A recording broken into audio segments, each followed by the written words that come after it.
If you want to learn how I made all these junk journals here, stay tuned. So first we start off with a regular piece of scrapbook of graph paper.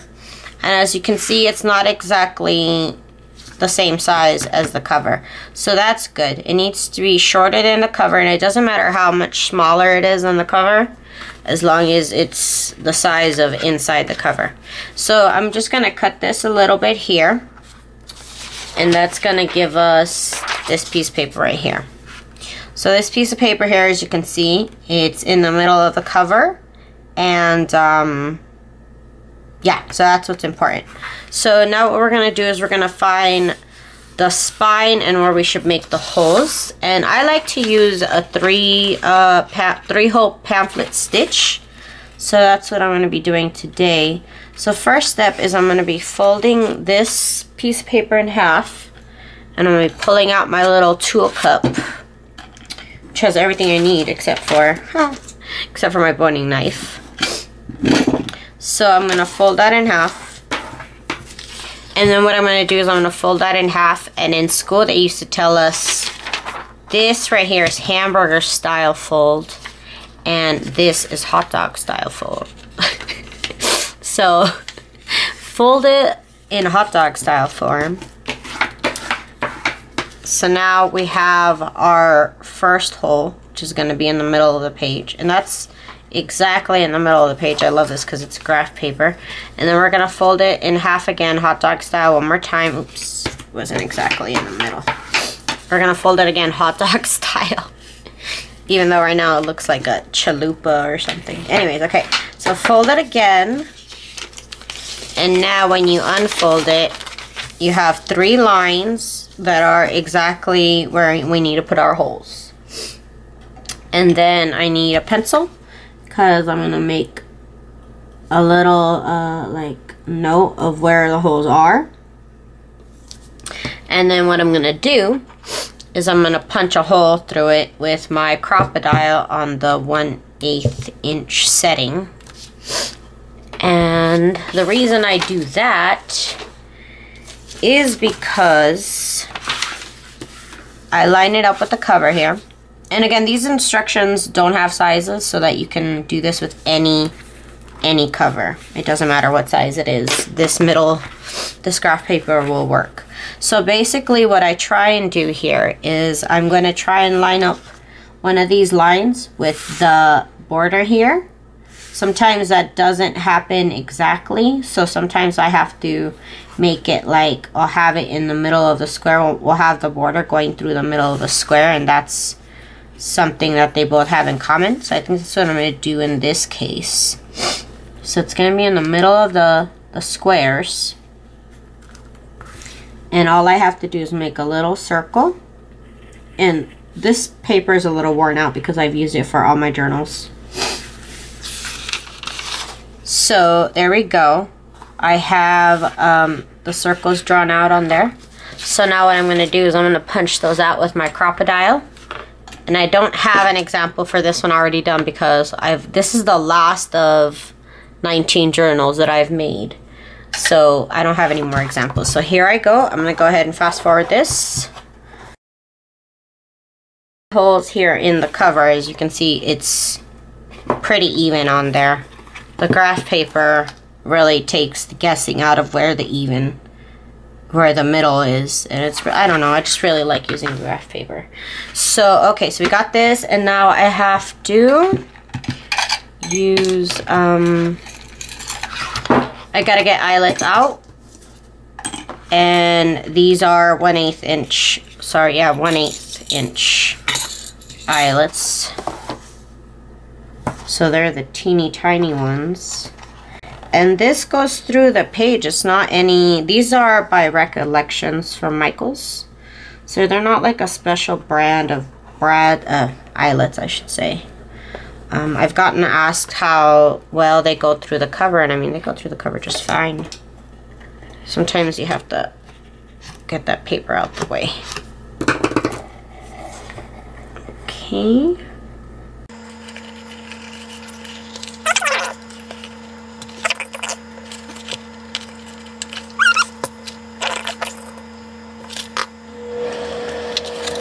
I'm gonna go ahead and set them with my Crocodile Big Bite.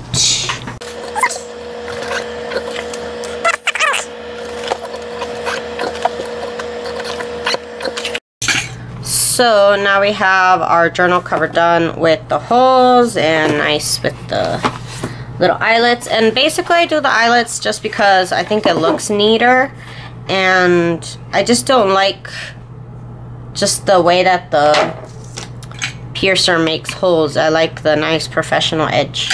So that's just me. You don't really have to do that, but that's just how I do it. Okay, so now we're going to arrange our signature. Basically, what I start off with is this box right here. And this box here has everything that could possibly go in a signature folded in half. I have bags in here, paper bags, all sorts of paper bags, envelopes, paper envelopes, glassine envelopes, gold foil envelopes, and then at the very end here I have ephemera that I can fold in half, and just like different ephemera pieces that I have printed out for my kits. I have several kits, so these are all my kits, and I do print them out several times, so I'll print them out at different sizes just because I never know what kind of journal I'm going to be making. And then at the very end should be scrapbook paper, but I've actually used that all up.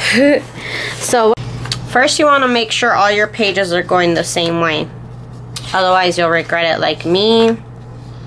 And in between pages there's some that are upside down. I mean, it happens. It happens, and there's times where I'm just like, you know what, forget it, I'm just gonna leave it like that. But if I can help it, then I will. So I have some pages that are a little bit shorter, so I'm gonna mix them up so that it's not too obvious that they're a little bit different sizes.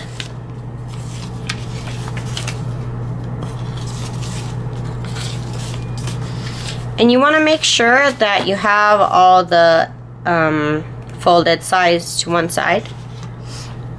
Okay, same with my ephemera. I'm just going to make sure it's all facing forward, nothing's upside down. All my edges are together. That's whatever. And okay. Okay, so now I'm going to be putting my signature together. First things first is this piece of paper here. It's going to be folded, and that's going to be in the middle of my signature. I'm going to take this out at the end, of course.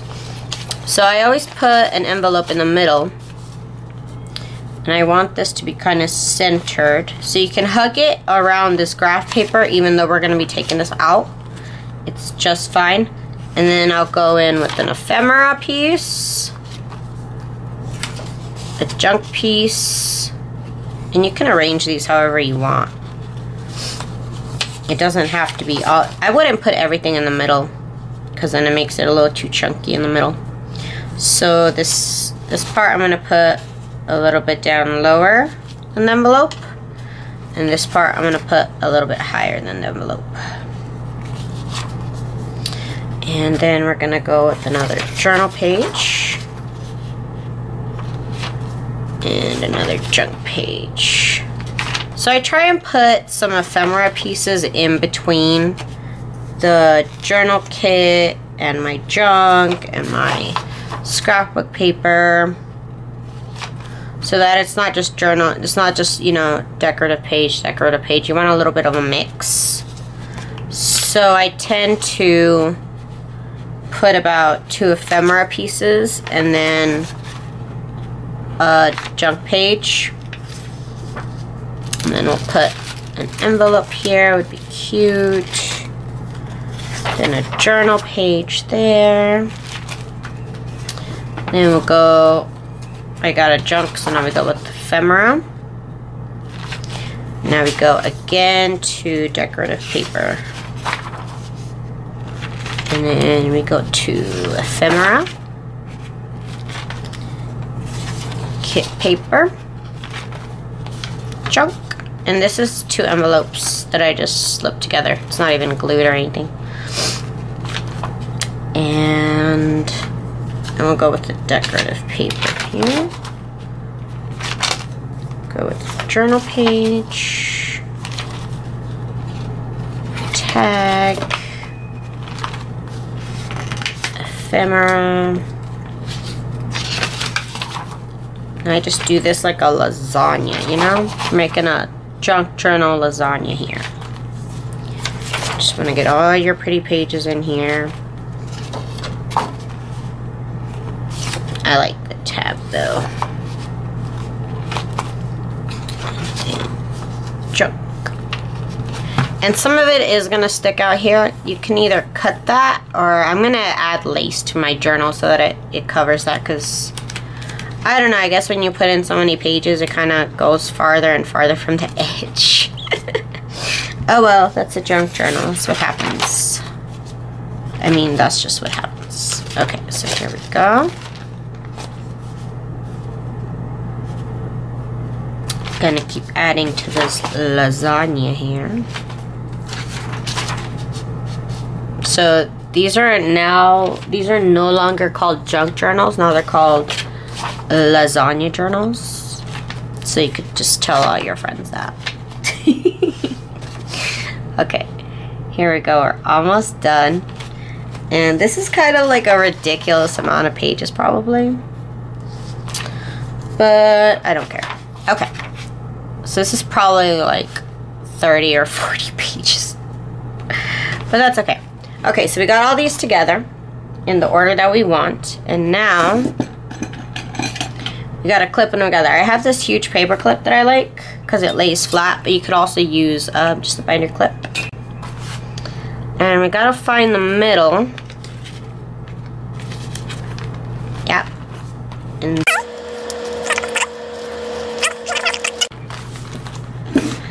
so we got that together now.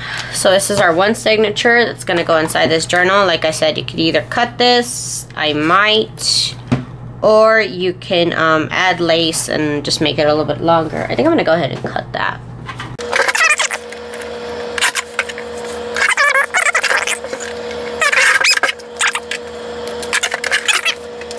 Here's our signature that we have done. And now what you're gonna need is a phone book. Now, I always throw mine away whenever I get them, so when I actually needed one, I was like desperate for them to come by and drop one off. But you could probably find one.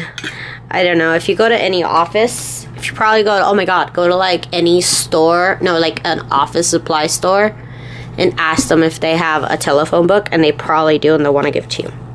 Okay, so now what we're gonna do is we have these holes, and we're gonna pierce them. But what you want to do is have the signature folded while you do it, and in the middle of the telephone book, so that way when you pierce it through, it comes out right at the edge. Like, it always comes out right at the edge. And this piercer thingy-majiggy, I don't even know what it's called, but I got it at the jewelry section at Michael's. And I don't know, I really like it. You can also get what's actually called a book owl, and that's AWL. And it does the same thing, it's just a paper piercer. Okay, so now the last hole. Okay. Okay, so the last hole, so now we have all 3 holes pierced in the signature. And we can put away the phone book for whenever you never need it. Okay, so now I have my book and I have my cover, and I have to figure out where these holes match up. Because sometimes it's one way, sometimes it's the other way, where they're like more in the middle of the book than the other side. Okay. This looks good here. Okay. So we're gonna need needle and thread. So So I have this Recollections twine that's red. It's a baker's twine looking like. I also have these other colors because I'm obsessive compulsive and I have to have all the colors, and I'm probably gonna go get more colors. But this is the color I've decided to use today, this red. And I'm going to be using these. I got these a long time ago. They are repair needles, and I get everything from Michaels. So this is also from Michaels, and I'm going to be using, I put these in order in which I think they originally came from, but I'm going to be using this number 3, which is like one of the middle needles. They have really large needles, which I initially started using, these big ones, but they don't really work. So now I use this small one out of the whole pack. Okay, let's put that back in my little supply cup. And okay, so now I like to do 2 threads, double thread. I don't know if you can see that in this journal, but it's not 1 thread, it's 2 in there. And you could do single, but this, and sometimes it pulls, and that's okay, it'll adjust as you go. So then you go through the middle hole here, come out. Now you can either pick to go down or go up. Either way is fine.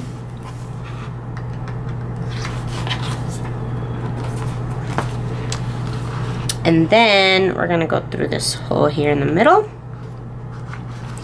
And if we're lucky, it goes through the envelope, yay. Okay. Sometimes you might have to go page by page, I don't know. Sometimes, this is like really unpredictable process. But it's still fun though. So I try and make those 2 strings even. Sometimes it doesn't work out very well. So we went in through the middle hole first out. Went up to the top, came back in, and now we're gonna go down to the last hole. And we're gonna go out. And sometimes what's best is not to have the signature open like this. It's to have it slightly closed at an angle. And then it comes out through all the signatures. So you go out through the last hole here.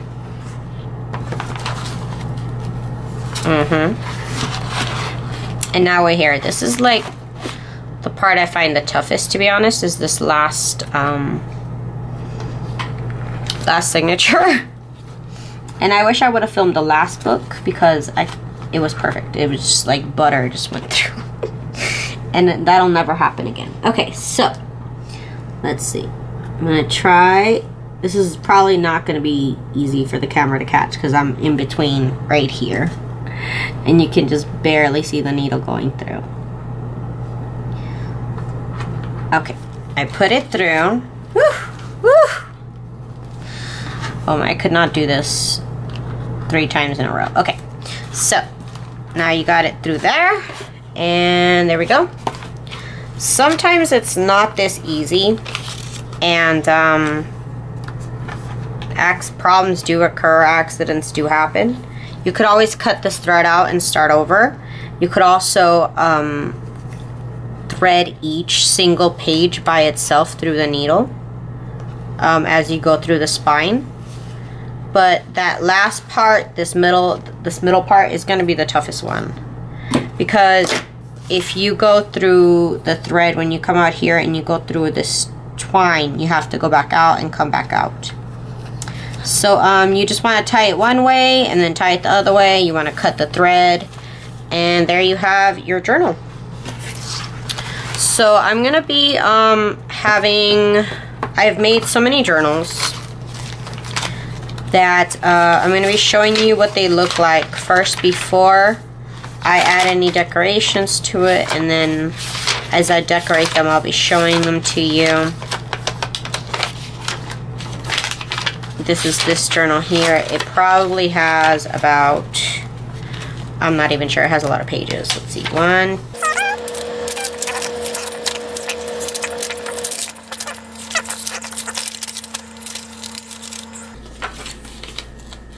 31 pages in all. So that's 60 pages like back to back. So thank you guys for joining me. That's my second part of this tutorial on how to sew the signature into the book binding, and I do hope you guys, were informed on something new. But honestly, before I even attempted this, I probably watched 24 videos on how to do it. So if you're doing your research, that's cool. Thanks for joining me. Thank you guys for subscribing, and thank you guys for commenting. Thank you guys for checking out my shop. Boo boo, say hi to the people. They love you, boo boo. They love you, boo boo.